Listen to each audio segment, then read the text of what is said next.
Former President Obama has plans for a library, but there could be more than meets the eye. He recently unveiled his 3D rendered model, and onlookers noticed something bizarre and disturbing about it. They couldn't believe what they saw. Obama spent 8 years trying to sympathize with Muslims and get Americans to turn Islamic, or at the very least, convince Americans to accept the primitive culture of the Islamic religion, the one who beheads, murders people for being gay, marry child brides, honor kills family members, and oppresses women by forcing them to wear specific clothing and not allowing them to have individual freedoms that men have. Obama wanted Americans to be accepting of Islam.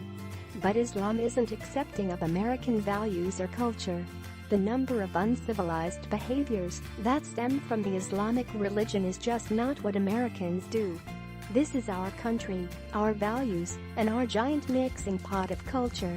There is room for civilized culture and behaviors, but there's no room for intolerance, crime, murder, and oppression.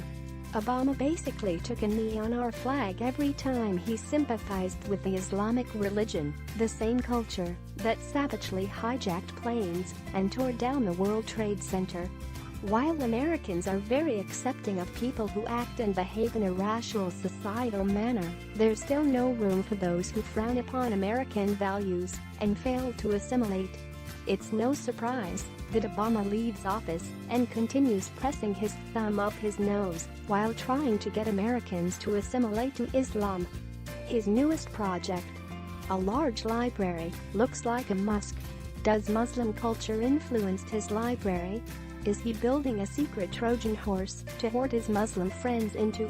Why does his American library look like there could be a hidden Muslim congregation gathering in the basement? Daily Caller reported the plans for the future Obama Presidential Library have just been released, and they are quite progressive, to say the least.